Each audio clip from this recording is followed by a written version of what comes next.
Well, hello and welcome to my home. Welcome to Abbettson bungaloft, built on 46 feet lot by Mattamy Homes from the plans of 2006 with closing of 2007.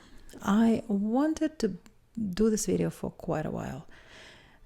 Primarily for insurance purposes. Home of my very good friends and neighbors on the side, actually here behind the trees, was burned down all the way to the ground. And I can only imagine how stressful it would be to just come up with everything you ever had for insurance purposes. So this is the video for my own personal reasons for insurance purposes, as well as just I always wanted to see what the heck I was doing for the last 20 years. Back in 2006, it was offered in several choices, several options, two elevations. Elevation A, that looked a bit like cottagey beach house, and elevation B, which I chose, which is brick. I had to pay extra $3,000 for this elevation B, but it not only gave me a brick finish, a total brick, it actually gave me a few other wonderful options inside the house. The only part that was aluminum siding is this dormer, and sure enough, after 12 maybe 13 years it started deteriorating. Mattamy Homes did some unnecessary finishing on this dormer, which didn't drain water properly, and this water was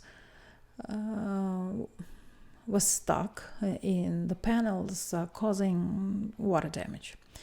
Not only it was a cosmetic issue, it actually was allowing water to drip inside, and thank God we caught it on time, because we saw a small spot on our garage ceiling, which was mold.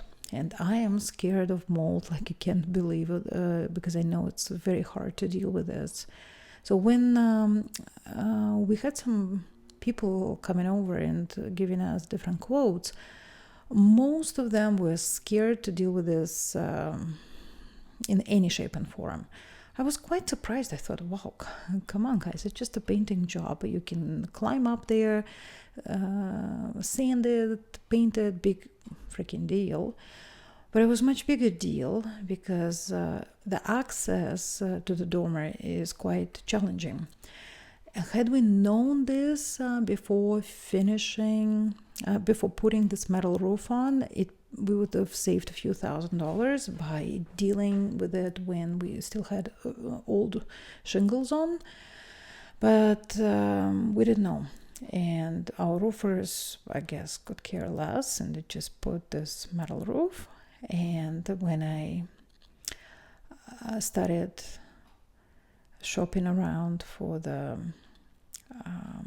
quotes for to fix the dormer, I realized that it's actually a big deal to get to it due to the angle of the roof, due to the now metal finish, and average company would not want to deal with this.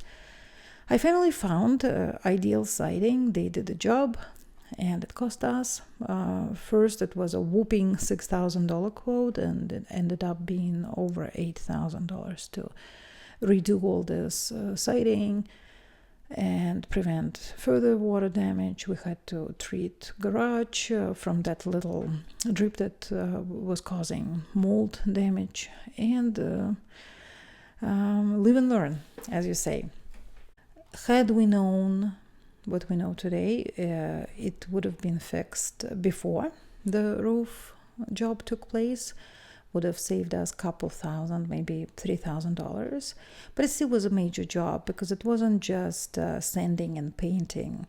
The wood had deteriorated over years, And the design Mattamy Homes had for this dormer, actually I never liked the way they did it. This other elevation A, had that cottagey look, which was, in my opinion, much more attractive.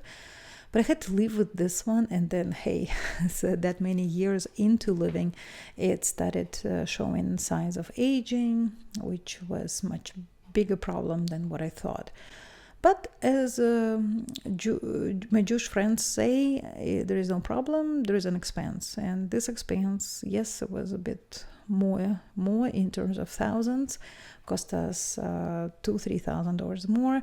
But if maybe we waited and didn't do the roof in 2023, maybe roof would have cost us, instead of 23, maybe 25,000. So you never can really win on everything. So it is done, and I'm glad that's the only aluminum siding element in the house that we ever would have to deal with.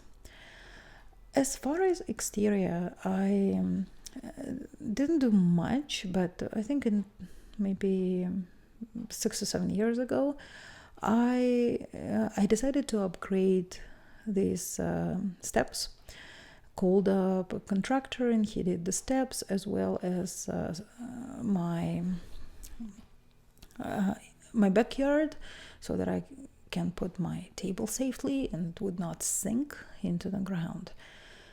As you see, the steps are a little bit different, and the reason being is that after 5 years, I've noticed that the space between second and third step got bigger and bigger and bigger and bigger, and then it just was kind of dangerous, because I was working from home at the moment. I had clients coming to my house, I had lawyers and mediators, so I was having meetings with me, and I didn't want them to trip over, and had to be fixed. So my contractor, which is great, was still available, came in, and what he had to do, he had to redo a lot of it, and we had to create 2 steps instead of 1.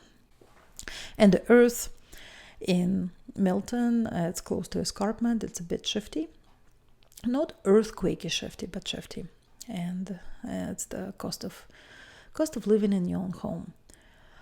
I decided to also finish a little bit of this driveway in front of steps with a stone.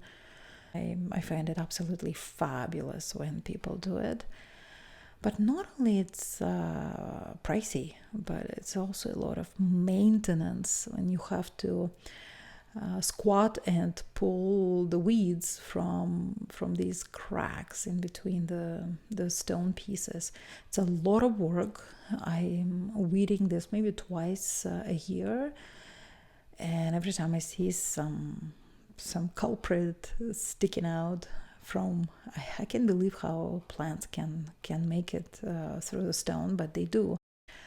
As far as the porch, I actually miss my porch that I had in the previous townhouse. It was a teeny tiny small 1,000 square feet townhome, and I had a porch where I could put a little table and 2 generous size armchairs. I miss this on this in this living. So I have this bench, some stuff in it, and that's about it. I wish they figured out how to have porch. I would gladly sacrifice a bit of driveway to have it done and pay more for the elevation, but it is what it is. But having said so, the driveway, look at this massive space. You can put 4 mid-small size cars on it, but more importantly, you can put 2 large trucks neck to neck. And when Steven's son Elliot comes in his construction grade truck, he can safely park on our driveway. For those who lives in Canada and knows what winters are, the value of wide driveway is huge, because you can park without reparking your cars early in the morning when people have to go to work and run the errands. I find it a huge benefit of the larger lots. keyless entry. I don't know why it took me so long to figure it out, but it's definitely a good little improvement in the house when you can walk in. You don't have to worry about your keys all the time, and more importantly, when you're away, you can just give a code to somebody you're willing to give access to your house. Apparently, this brand of the lock has lifetime warranty, and I use the warranty already twice when I simply send them the picture of the damage.